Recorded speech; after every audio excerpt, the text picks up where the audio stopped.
বিসমিল্লাহির রহমানির রহিম। আমার সম্মানীয় শ্রোতাবিন্দু, সালামুন আলাইকুম ওয়া রাহমাতুল্লাহি ওয়া বারাকাতুহু। আমার সমস্ত শ্রোতাবিন্দু ও দর্শকবিন্দুকে জানাই যে আপনাদের আল্লাহ তাআলা সুস্থ রাখুক, আল্লাহর কাছে এই দোয়া। আপনাদের সামনে একটি বিষয় নিয়ে হাজির হয়েছি, যে বিষয় অতি গুরুত্বপূর্ণ বিষয় এবং আমাদের সকলেরই এই বিষয় জানা আছে।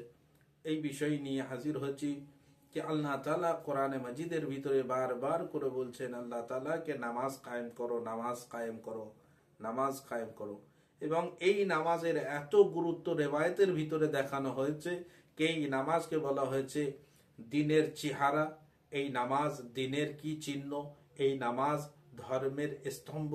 যদি আরো দেখা হয় তাহলে নামাজ এত গুরুত্বপূর্ণ যে রিওয়ায়াতের ভিতরে বয়ান হচ্ছে যদি কোনো ব্যক্তির নামাজ কবুল তাহলে বাকি ইবাদত কবুল, আর যদি নামাজকে ত্যাগ করা হয়, নামাজকে আল্লাহ তাআলা কবুল না করেন তাহলে কোনো ইবাদতকে আল্লাহ তাআলা কবুল করবেন না। এই নামাজের এত গুরুত্ব যে নামাজ মানুষের যেমন একটা বিষয়, দিনে নামাজ কেমন স্থান রাখে, যেমন মানুষের শরীরে মাথা যেমন স্থান রাখে, তেমনি দিনে ধর্মের ভিতরে নামাজ এই স্থান রাখে। যদি কোনো ব্যক্তির মাথা না থাকে তাহলে সেই ব্যক্তিকে চেনা যায় না। ঠিক তেমনি যে ধর্মে, যে মযহাবে, যে ফিরকার ভিতরে নামাজ না থাকবে সেই ব্যক্তিকে চেনা যাবে না। অর্থাৎ যদি ধর্ম চিনতে হয় তাহলে নামাজ দিয়ে চেনো, আর যদি মানুষকে চিনতে হয় মুখ থেকে চিনতে হবে। এর থেকে আমরা অনেক কিছু ব্যাখ্যা নিতে পারি, কারণ এই হাদিসের ভিতরে এসছে যে নামাজ যেমন দিনের মধ্যে ওই স্থান রাখে যেমন শরীরের মধ্যে মাথা স্থান রাখে। এবং যদি আমরা দেখি নামাজের এত গুরুত্ব যে নামাজের জন্য যখন বলা হয়েছে যে যদি নামাজ কবুল তো বাকি ইবাদত কবুল, নামাজ যদি কবুল না হয় তো কোনো ইবাদত কবুল নেই। এই নামাজের এত গুরুত্ব আমরা দেখছি যে দুনিয়ায় কত ইবাদত করছি, কত ইবাদত আছে, কিন্তু সমস্ত ইবাদতের ভিতরে বলা হয়েছে নামাজের বিষয়ে এত গুরুত্ব দেওয়া হয়েছে। যদি নামাজ কবুল না হয় তো কোনো ইবাদত কবুল, যদি নামাজ কবুল না হয় তাহলে কোনো ইবাদত কবুল নয়। তাহলে এই নামাজের এত গুরুত্ব। এই নামাজ যদি আমরা দেখি, রাসূল আকরাম সাল্লাল্লাহু আলাইহি সাল্লাম কত চেষ্টা করেছেন মানুষ পর্যন্ত পৌঁছানোর জন্য। উনি কত নামাজ পড়তেন, এত নামাজ পড়তেন যে রাতে ওনার পা ফুলে যেত। আল্লাহ তাআলার তরফ থেকে আওয়াজ আসলো যে আমার হাবিব একটু রাতে কম ইবাদত করো, কিংবা কোনো অংশ রাতের ইবাদত করো। এবং যদি আমরা আরো দেখি, আলী ইবনে আবি তালিব আলাইহিস সালামের মাথায় সিরে মোবারকে যে তলোয়ার দিয়ে আঘাত করা হয়েছে সে নামাজের অবস্থায় আঘাত করা হয়েছে। এবং যদি আমরা দেখি ইমাম হুসাইন আলাইহিস সালাম যে কারবালার ময়দানে এত কঠিন পরিস্থিতির মাঝখানেও উনি নামাজকে কায়েম করে দেখিয়েছেন। এ ব্যতীত যদি আমরা দেখি যে ওনার যে পরিবারকে কয়েদ করে বন্দী করে নিয়ে যাওয়া হচ্ছিল, বিবি জাইনাব সালামুল্লাহ আলাইহা রাতের সব নামাজে তাহাজ্জুদকেও ত্যাগ করতেন না। বাকি সমস্ত ব্যক্তিদের যদি ইবাদত দেখি, ইমাম জাইনুল আবেদিন আলাইহিস সালাম এত ইবাদত করেছেন, ওনার নামই পড়ে গেছে, উপাধিই পড়ে গেছে জাইনুল আবেদিন, সৈয়দে সাজ্জাদ, সৈয়দুস সাজিদিন, এত সুন্দর সুন্দর ওনার উপাধি দেওয়া হয়েছে।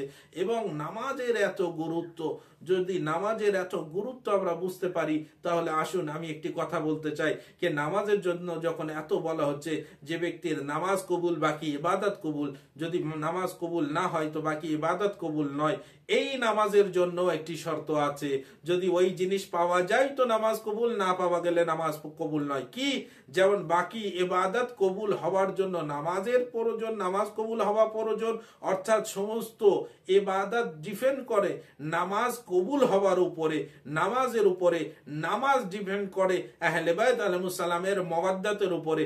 যে ব্যক্তির অন্তরে আহলে বাইত আলাইহিস সালামের মওয়াদ্দাত থাকবে সেই ব্যক্তির নামাজ কবুল হবে, বাকি ইবাদতও কবুল হবে।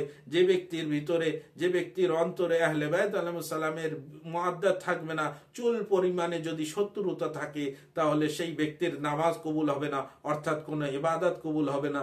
তাহলে যদি নামাজকে কবুল করাতে চান, প্রত্যেক ইবাদতকে কবুল করাতে চান, তাহলে আমাদের সকলের প্রয়োজন আমরা যেন আহলে বাইত আলাইহিস সালামের মওয়াদ্দাত রেখে আমরা যেন নামাজ পড়ি, বাকি ইবাদত করি। আর যদি না থাকে তাহলে আমাদের কোনো ইবাদত কবুল হবে না। তাহলে আমরা যখনই কোনো ইবাদত করব, নামাজ পড়ব, আমাদের মনে আহলে বাইত আলাইহিস সালামের মওয়াদ্দাত যেন থাকে। আর আল্লাহর কাছে দোয়া করি আল্লাহ তাআলা তা কিয়ামত পর্যন্ত আমাদের অন্তরে আহলে বাইত আলাইহিস সালামের যেন মওয়াদ্দাত থাকে, কোনো চুল পরিমাণে ওনার মওয়াদ্দাত, ওনাদের ভালোবাসা যেন কম না হয়। দিনে দিনে যেন আমাদের মনের ভিতরে ওনাদের ভালোবাসা বাড়তেই থাকে, আর আমরা যেন সকলেই আহলে বাইত আলাইহিস সালামের সিরাতের উপরে চলতে পারি তা কিয়ামত পর্যন্ত। সকলেই যেন হারাম রুজি থেকে দূরে থাকতে পারি, হালাল রুজি যেন আমরা সকলেই অর্জন করতে পারি, সেই তৌফিক আমাদের দান করুন। আল্লাহ তাআলা আমাদের যুগের ইমাম আলাইহিস সালামের জোহরকে খুব তাড়াতাড়ি করে দিন, আমাদের সকলকে ইমাম আলাইহিস সালামের সৈন্যের ভিতরে স্থান অর্জন করার তৌফিক দান করবেন। আসসালামু আলাইকুম ওয়া রাহমাতুল্লাহি ওয়া বারাকাতুহু।